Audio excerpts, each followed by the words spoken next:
Kepila turgan temabız mamleketlik tildi önüktürügө жаңы мамиленин зарылдыгы деген тема. Эми биздин өлкөбүздө эң эле көп сөз болгон, абдан эле дайыма талкууланып, ар кандай пикирлер айтылып, бирок көбүнчө сын пикир айтылган маселе ушул мамлекеттик тилди өнүктүрүү маселеси да. Мен бул маселеге мындай жөнөкөй катардагы бир киши эмес, ушуга түздөн түз тиешеси бар киши катары көптөн бери ойлонуп келем да. Анткени бул мамлекеттик тил жөнүндөгү законду жазганда мен ошого катышкам. Биз ал убакта жаш балдар элек. Азыркы академик Сыртбай Жолдошевич Мусаев, азыркы академик Абдыганы Эркебаев, ошол кездеги академик эжебиз абдан мыкты киши эле Бүбүнө Өмүрзаковна Орузбаева, анан дагы бир агабыз бар болчу, кийин докторлугун коргогон, ал киши өтүп кетти, Сагалы Сыдыков деген киши. Мынау Абдыган Эркебаевич ал жалпы жетекчилик кылчу, анан негизи ошол кара жумуштардын баардыгын ошо биз жасаганбыз да. Албетте биринчи ошол А деген арбин башынан баштап чийген бул Сыртбай Мусаев Жолдошевич. Ошо үйүнөн кол жазмасы менен, ал убакта техника жок, эч нерсе жок, өзүнүн кол жазмасы менен эле үйүнөн жазып келген. Анан биз ошонун негизинде талкуулап, кошумчаларын кошуп, алымчаларын алып, ошентип отуруп 41 беренеден турган мыйзамдын текстин даярдап чыкканбыз да. Кара жумуштардын ошо бирөөлөр пикир айтат, аларды кошобуз, өзүбүз кошобуз, ошентип 4 ай иштегенбиз тынбай. Жайдын Саратан ысыгында эжели баш кылып, ушул көбүнчө 4-өбүз отуруп алып тынбай иштегенбиз да. Анан даярдаганбыз, текстти даярдаганбыз. Ошол убакта мына мамлекеттик статус алса биздин тилибиз, ошону менен эле маселе чечилет. Анткени мамлекет өзү көзөмөлдөйт, жогорку кеңештен каралат, бюджет бөлүнөт. Ошону менен биздин тилибиз шумдук болот.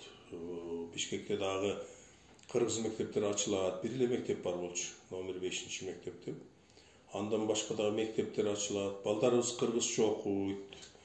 Анан кыргыз эместерге да кыргызча үйрөтөбүз, кыргызча барып сүйлөп калабыз деп абдан ушунчалык чоң романтика менен иштегенбиз. Анан 23 сентябрда жогорку кеңештин жыйыны болгон. Ал убакта 350 депутат бекен. Бардык айылдан келген, көбүнүн билими жок, мындай түшүнүгү жок кишилер экен. Ошолор иштешке туура келген. Алардын ичинде чоң лидерлер бар болчу. Мисалы үчүн Бекмамат Осмонов деген киши бар эле. Азыркы Өмүрбек Текебаев бар болчу. Мына ошолор менен иштешип, бул түшүндүрүп көбүнчө мамлекеттик тил закону мындай, башка өлкөлөрдө мынтип атат, бизде мындай болуп атат деп айтып, анан кийин ошол жогорку кеңештин күн тартибине кирип, анан биз да ошол 23 күнү катышып, 4-өбүз депутат болбосок да катышып, анан ошону күбө болгонбуз да. Ошондуктан бул мамлекеттик тилдин өнүгүшү, мамлекеттик тил жөнүндөгү ар кандай маселе бул мага жат эмес. Ошондуктан мен бүгүн эми мындай жеңил, ар бир эле киши түшүнө турган стилде, терминдерди колдонбой айтып берейин. Өзү негизи муну чоң илимий баяндама кылып жасаса, академиянын же жалпы интеллигенттердин алдында мындай чоң баяндама кылып жасай турган маселе да. Анткени бұл жаңыча мамиленин зарылдыгы же болбосо жаңы парадигманын зарылдыгы келип чыкты бүгүн.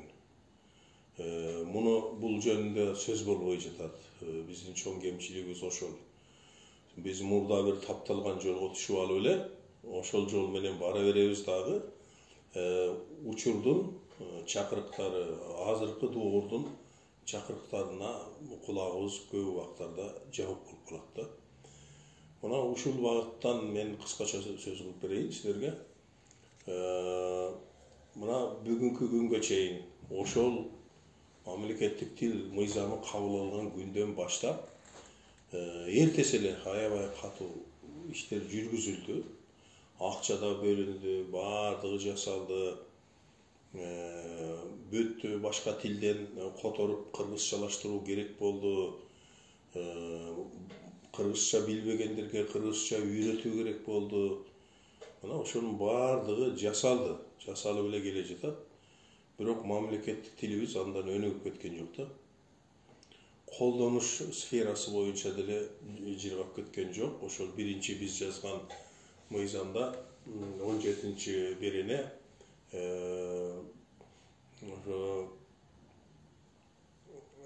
мына иш кагаздарын кыргыз тилине өткөрүү болчу. Кыска эле мөөнөттө өтө тургандай кылып жаздык эле, бирок кийинчерээк ал кайра саясий чечимдер аркылуу өзгөртүлүп, мына ушу кезге чейин эле азыр кайра кедерине кетип, тескери болуп бара жатат да. Мисалы үчүн бардык документтерди карайсың, бардык башка тилде жазылып атат.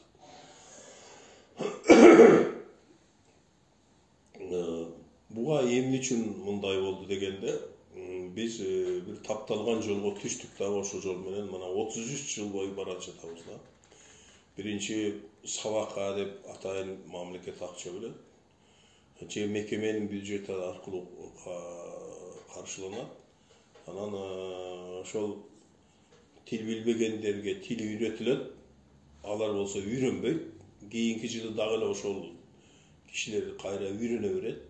Дагы эле ошол мугалим балким же болбосо башка мугалим үйрөтүмүш болот. Ошентип эле орто жолдон эч жыйынтыгы жок, натыйжасыз иш аракеттер жүрүп келе жатат. Бул эми үйрөтүү жагы. Программага киргизебиз дейт. Программага киргизишет. Ал деле окутуп жыргатпайт. Орус мектептиге киргизилген кыргыз тили сабагынан эч ким кыргызча үйрөнбөйт да. Биз деле мисалы үчүн убагында 1-класстан баштап орус тили сабагын окуганбыз. Бирок Бишкекке келгенде бир сөз орусча билбей эле келе бергенбиз. Биз 10 жыл окуганыбыз аз келип. Анан кийин жаттагандарыбызды, жаттап пеш алгандарыбызды кийин түшүнүп атабыз да. Определением называется второстепенные члены предложения, отвечает на вопрос, какой чей который. Например, красное яблоко, красное определение, яблоко определяемое деп коюп 5 алчылык да. Анан мен аны кийин Москвага барганда түшүнүп жүрөм. Бул ушундай турбайбы, аныктооч деле турбайбы деп. Себеби андай жол менен, ошол эле жол менен бара жатат. Методика өзгөрүп кеткен жок. Аны менен эч ким үйрөнбөйт. Андан кийин китептер чыгарылып жатат. Китептер чыгып, деги эле көп китептер чыкты. Андан деле жыргап кеткен жери жок.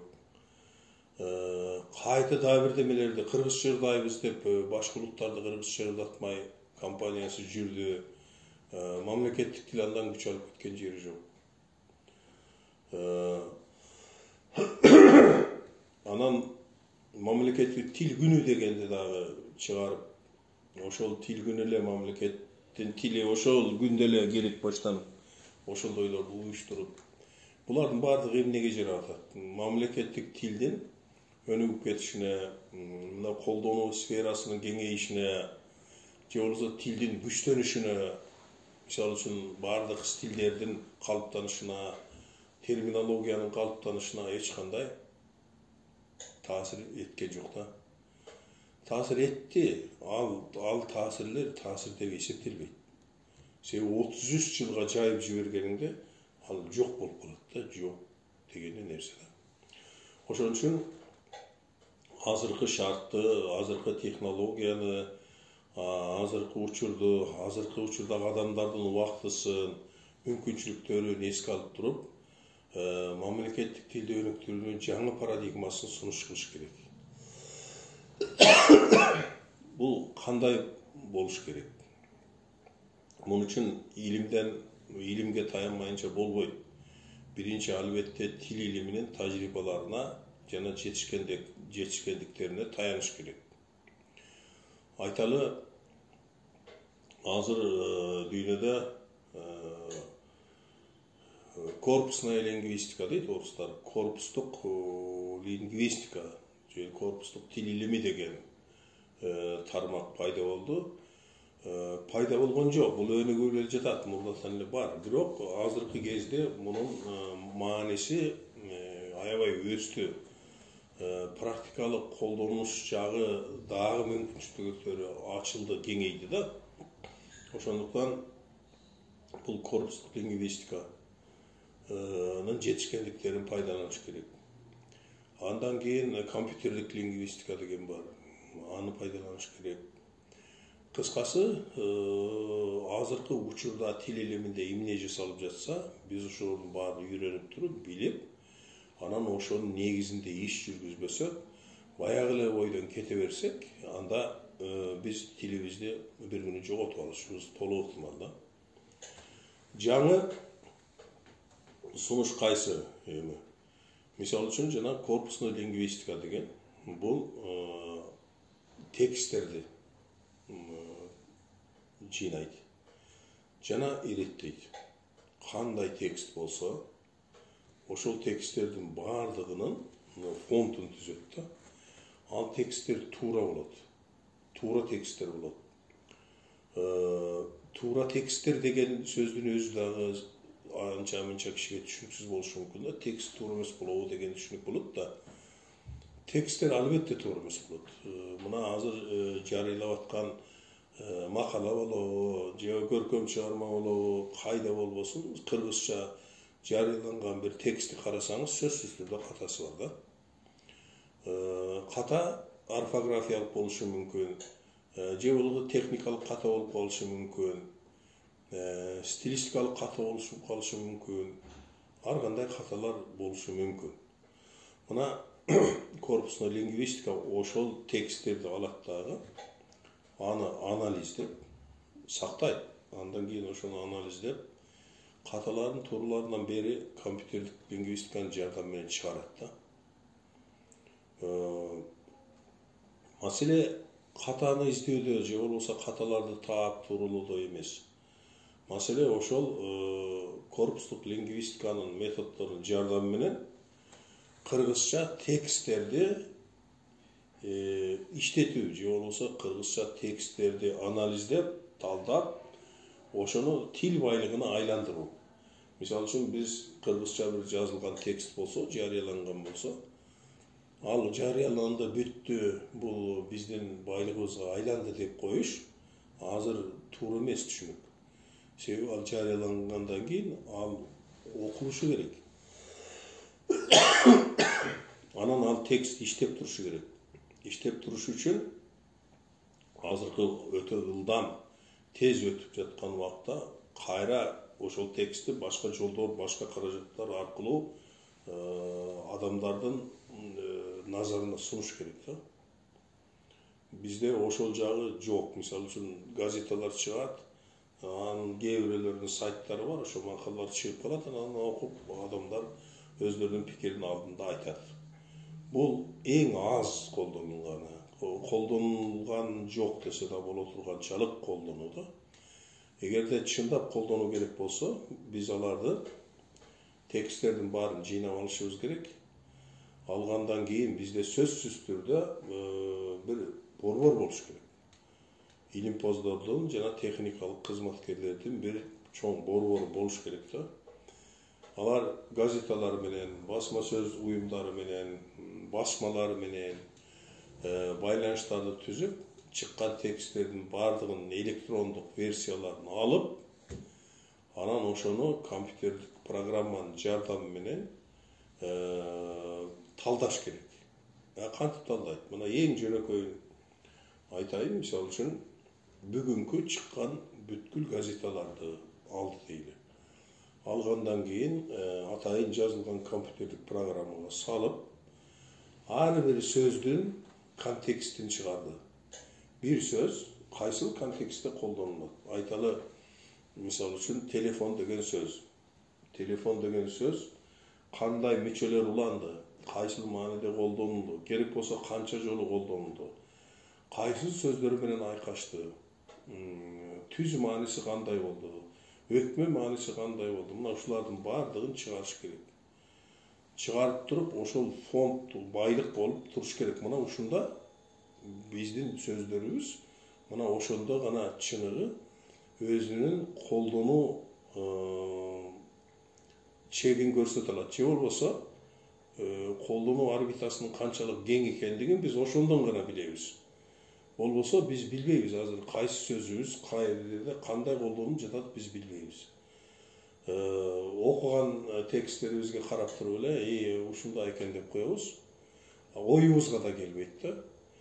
Биз ар бир сөзүбүз мына жандуу турмушта кандай колдонулуп жатат, кантип дем алып жатат, кантип туура эмес жол колдонулду, кайсы жери туура колдонулду, кантип жаңы маанеге ээ болду, кайсыл мааниси кийинки кездерде колдонулбай бара жатат, кайсыл жаңы мүчө уланды. Ушуга чейин биз ар бир сөзүбүздүн жашоосун, ар бир сөзүбүздүн турмушун, ар бир сөзүбүздүн күрөө тамырынын кагышын кармап билип турушубуз керек. Буга азыр мүмкүнчүлүк бар. Айталы, Кыргызда 100 миң деп болчу. 100 миң сөз болсо, 100 миң сөздү кантип билет деп ойлобош керек. Себеби 100 миң сөз аз сөз. Миллиондогон сөздөрдүн бир күндө эле кайсы сөз кандай болгонун билип коюш үчүн азыр технология абдан жетиштүү. Ошондуктан ошол тексттердин баардыгын бир борборго топтой турган жана аны сактап, анализдеп бере турган доорго келдик. Биз ошондой кылганда гана биз ошо тилибиздин ар бир бөлүкчөсү, ар бир керек болсо, ар бир сөз, ар бир тыбыш тамга кантип колдонулуп жатат. Мына ошого чейин көз салып, көзөмөлдөп туруу мүмкүнчүлүгүн алабыз да. Эгерде биз ошол деңгээлге жетип алсак, анда эмне болот? Анда конкорданс деген түшүнүк бар. Мен кийин конкорданс деген эмне, анан гипертекст деген эмне деген өзүнчө дагы бир лекция окуп берейин деп жүрөм да. Булар жаңы түшүнүктөр, кыргызда колдонулбаган түшүнүктөр. Бирок бул азыр тил илиминде, филологияда негизги түшүнүктөрдүн бири болуп эсептелет. Гипертекст, анан конкорданс. Бул экөөнү сөзсүз билиш керек. Азыр филологдор билбесе болбойт да. Буларды окутуш керек жогорку окуу жайларында. Азыркыга чейин окулбай келе жатат. Ошондон анан кийин жанагы конкорданс, же болбосо ар бир сөздүн контекстүү сөздүгү келип чыгат. Бир сөз, мисалы үчүн айталы китеп. Ошо китеп деген сөз канча жолу кайда колдонулду, кайсыл стилде колдонулду, ооз эки стилде кандай колдонулду. Мисалы радиода да, радио, телевидениеде кандай колдонулду, публицистикалык стилде кандай колдонулду, көркөм стилде кандай колдонулду, илимий стилде кандай колдонулду. Анан кийин мынау иш кагаздардын стилинде ушул китеп деген сөз кандай колдонулду, мына стилдин 5 түрүндө кандай колгондугу тууралуу, колдонулгандыгы тууралуу маалыматты ошол контекстүү сөздүк аркылуу гана билебиз. Аны бизге компьютердик программа чыгарып берет. Аны Word же болбосо Excel программаларынын жардамы менен эле чыгарса болот. Мен өзүмө керектүүлөрүн ошентип эле чыгарып алам. Мына жерлерде мисалы үчүн ошондой атайын өзүм чыгарып алып, изилдеш үчүн өзүм үчүн чыгарып алган дарым бар. Ар бир сөздү толук, мисалы үчүн бир тексттин ичинде ошол сөз канча жолу колдонулат, кандай колдонулат, ошол сөздүн ошол тексттеги орду аткарган милдети эмне? Биз ошого жетишибиз керек да. Ошон үчүн мен жөнөкөй программалар мен өзүм жасап алам, бирок көп текст болгондо баардыгын мегатекст деп коет, ошону жасаш керек. Аларды оор болот ал. Күчтүү компьютер керек, атайын жазылган программа керек. Дүйнөдө конкурданс программалары көп эле жазылып атат, бирок ар кайсы тилге жазылгандыгы үчүн бизге өзүбүздүн тилге ылайыкталган конкурданс программасын жазып чыгыш керек да. Ошондо эмне болот? Ошол ар бир сөздүн контекстүү сөздүгү келип чыккандан кийин ал ошол эле бойдон калбайт. Ал кийин дагы толукталып кошулуп турат. Бул бизге чийки-зат катары, сырье деп коесуңарбы? Ошол катары маалымат болот. Ошол аркылуу илим изилдеш керек. Ошол аркылуу ошого таянып жыйынтыктарды чыгарыш керек да. Анан мунун прикладдык жагы абдан жакшы, колдонмо жагы деп коелу. Мындай жаңы горизонтторду, жаңы мүмкүнчүлүктөрдү ачат.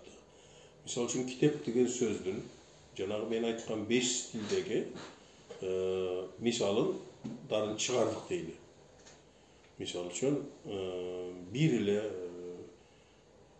ошо китеп деген сөздүн айталы илимий стилде мынандай маанилери болду. Ошол убакта туура эмес жазылган болсо, туура эмести количественный сандык анализ жасаганда өзүнөн өзү эле чыгып калат. Мынауусу мааниси туура эмес экен болуп чыгып калат да. Ошо туура эмесин чыгарып таштап, коюп, мындай анда өчүрүүгө болбойт. Анан туураларын сөзсүз түрдө котормочулар иштеш керек. Мисалы үчүн бирөө араб тилине отурат, бирөө немис тилине отурат, бирөө англис тилине, бирөө кытай тилине дейли. Жок дегенде жанагы оондогу расмий тил болуп эсептелген 6 тилге сөз которуш керек да. Калган тилдерге деле которсо болот, эгер адис болсо. Ошол калып сүйлөмдөрдү, мисалы үчүн мунун кыргызчасы жазылып турат. Андан кийин алдына ошол 6 тилде деп коелучу азыр. Ошол 6 тилдеги котормосу берилиш керек. Бул эми жана гипертекст менен байланыштуу. Эгерде компьютерге ошондой жүктөп жарыялай турган болсоңуз, ошол 6 тилде берилет дагы. Биринчи кыргызча бул мындай айтылат деп сөзсүз түрдө бир диктордун, бир аял диктор, бир эркек диктордун айтуусунда аны угузуш керек. Мисалы үчүн компьютерге басканыңызда бул сүйлөм мындай айтылат, же бул сөз айкашы кыргызча мындай айтылат деп үнү менен берилет. Так туура үнү угулат. Андан кийин анан англисчеси, арабчасы дейли, ошолордун баардыгы жазылып, алардын дагы бул англисче кандай айтылат, мындай жазылат, мындай айтылат деп алдында берилиши керек да. Ошондо эмне болот? Ошондо биз эгерде ошол 6 тилге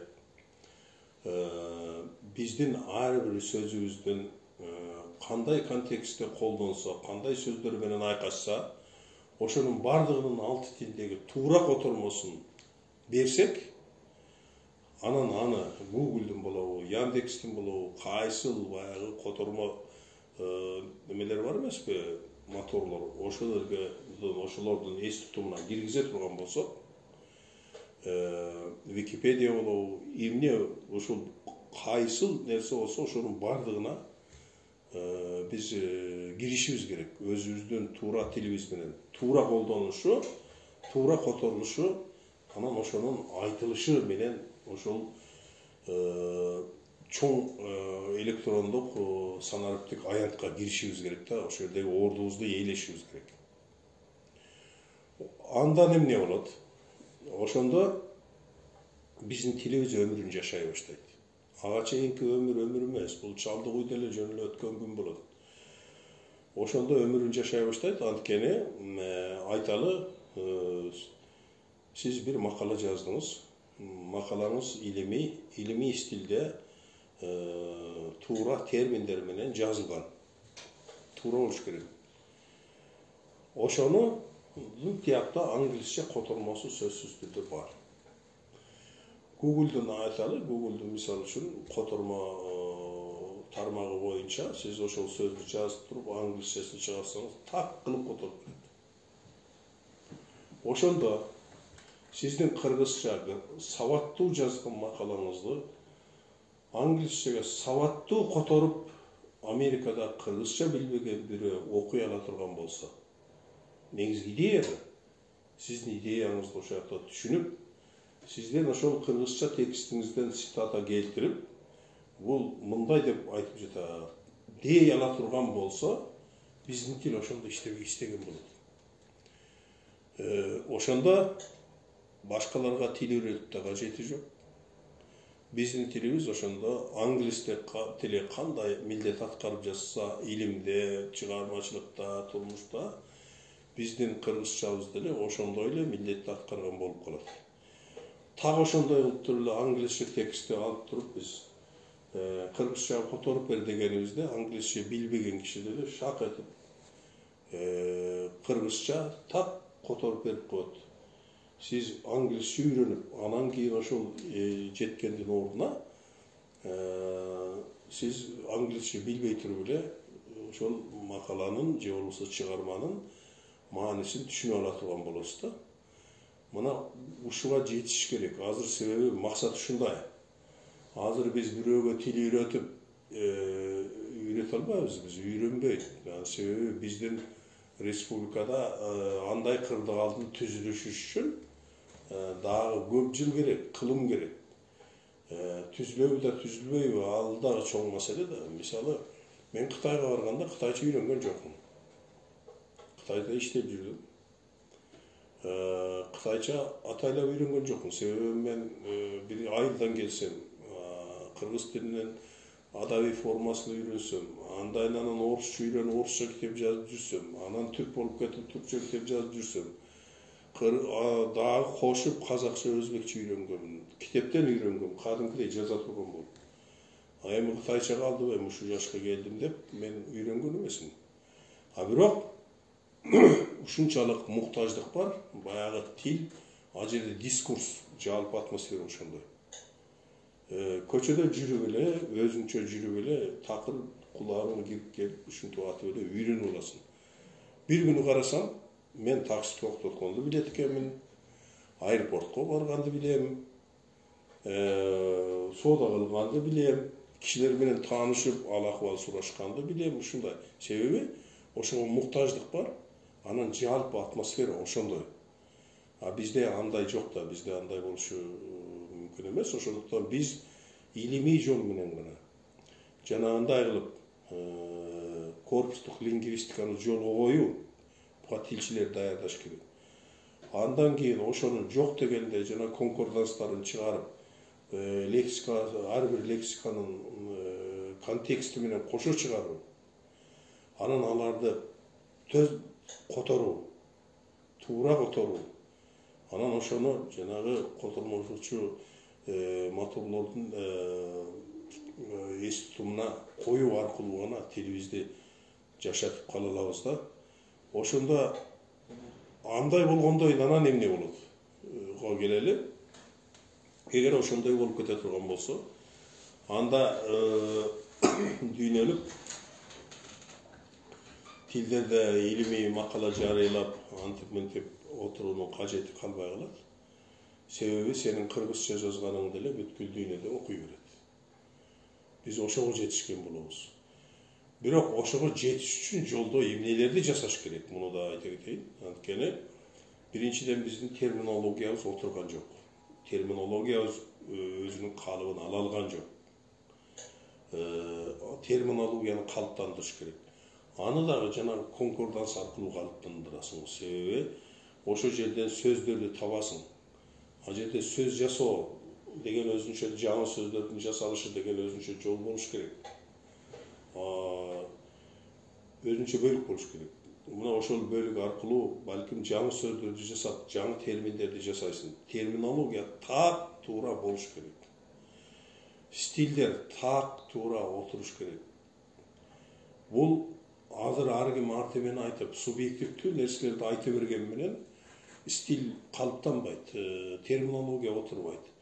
Биз объективдүү, жанагы ар бир сөзүбүздүн өмүр баянын азыркы кезде кантип жашап атканын көрүп турбайбызбы компьютерден. Мына ошого таянып туруп караганыбызда биз объективдүү мынабул термин мындай деп атайлы. Дүйнөлүк эл аралык мындай терминди мындай деп атайлы деп сунуштарды кабыл алып, анан ошол терминди жарыялап жайып туруш керек. Анан ошол термин аркылуу иштешибиз керек. Мына ушундай кыла турган болсок, буга тилибизди калыптандырып, күчтөндүрүп кетиш үчүн 30 жыл керек эмес.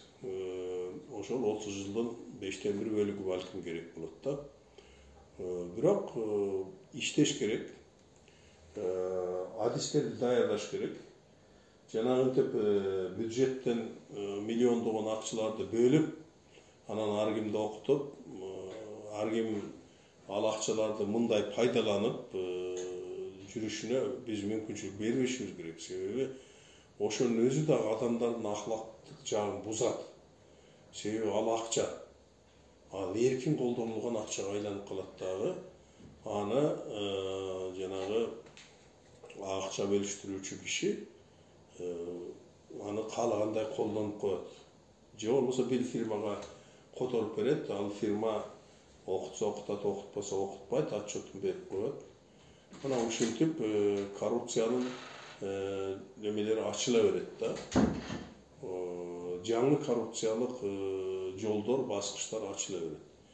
Ошон үчүн биз ошолордун баарын токтотуп, бийликке да түшүндүрүп, ушундай кылалы деп, биз илимий жолго коймоюнча, жанагынтип китептерди чыгардык деген менен ар ким ал эмнеге жарайт булардын баардыгы? Жанагы мамлекеттик тил күнү, анан кийин алар булар дегендин баардыгы майрамдар. Булар бирөөлөрдүн сыйлык алышына жарайт, бирөөлөрдүн наам алышына жарайт. А бирок бюджеттен акча кете берет. А кыргыз тили болсо өнүкпөй эле баягы бойдон өзүнүн заманынан, убактысынан, дуурунан артта кала берген болот. Ошон үчүн мен ушу кыскача негизги ойду айттым окшойт. Бирок муну абдан майдалап, кайсы жери кандай болот деп мындай ар бир баскычын ва ишке ашыруу механизмдерден бери айтса болот. Ал эми ал чоң илимий докладка айланыш керек. Менимче мен эгерде ушул кыскача сөзүмдө ушул жаңыча мамиленин зарыл экендигин түшүндүрө алган болсом, анда максатыма жеттим деп эсептейм.